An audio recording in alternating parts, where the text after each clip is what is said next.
接下来我们请Danby议员为我们演讲。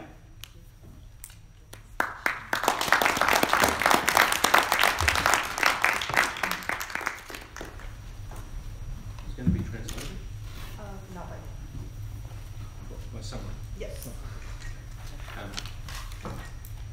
Firstly, I would like to thank the Japanese Diet for hosting us here, and I particularly want to thank Dr. Yang and Initiatives for China for organising this wonderful gathering of supporters of democracy in China from all the minorities and from all over the world. It's already translated. Oh, it's already translated. Good. Yeah. I've come a long way to be at this conference, and I'm really glad that I did. I think to see all of the people from East Turkestan, Inner Mongolia, Taiwan, Hong Kong, from Tibet, my dear friends from Tibet, and all Democrats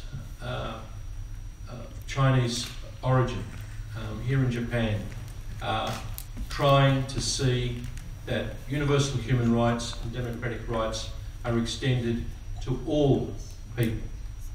It's wonderful to believe, as we do, that those rights are universal and democracy can exist in China one day.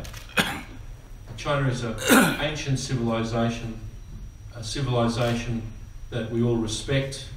It's wonderful to hear of Dr. Ilham Tokti's understanding, just like the Dalai Lama, that one would like to work with the Chinese people. As you said, not against the Chinese people, against some of the policies of their government, just as Mr. Mandela and many other people who struggle for justice expressed.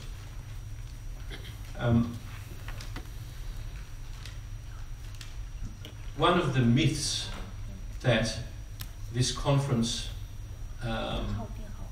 undermines, that exists all around the world, that you often hear in industrialised countries, is that China and democracy do not go together.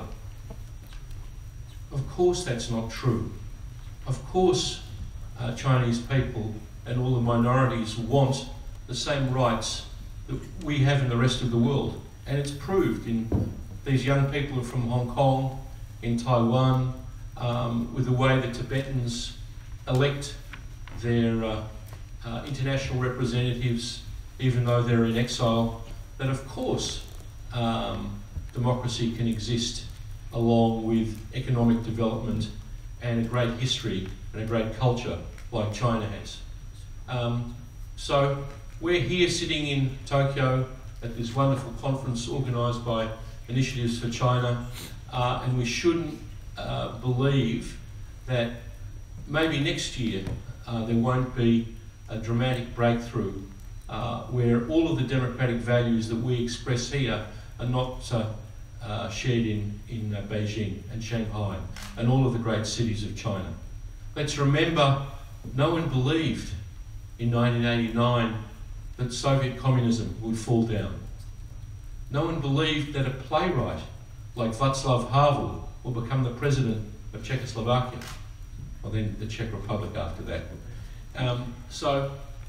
It's very important for people not to give up hope, and this is the importance.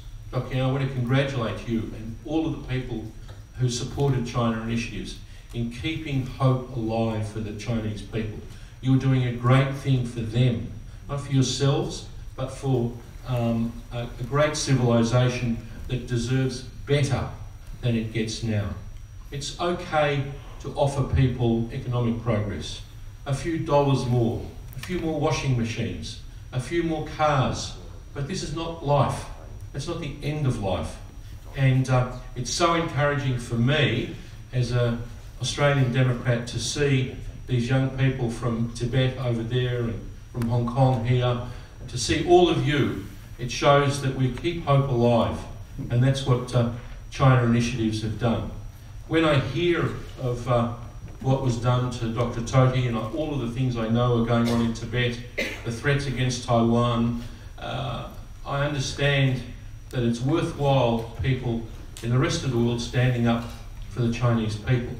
I'm very proud when I think about it, when I hear about what happened to him, in many cases of the disgraceful treatment of Liu Xiaobao, a Nobel Prize winner for peace, basically judicially murdered by his own country.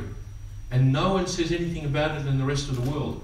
So when, unfortunately, the Chinese state is ruled by a ruthless communist party who is willing to do things like that, I'm proud that in Australia, Democrats of all political persuasions stood together and said, no, actually, we're not going to make an extradition treaty with China because we think it's not a democratic country, there's not the rule of law there, you can't send people, even who are allegedly guilty of commercial crimes, to be treated fairly in that country. So I want to congratulate you, Dr. Yang, and the Initiatives for China, everyone who's come here, made the effort from all over the world, our Japanese hosts. This is keeping hope alive, not for us, not for this conference, but for the great people of China. And as a little surprise,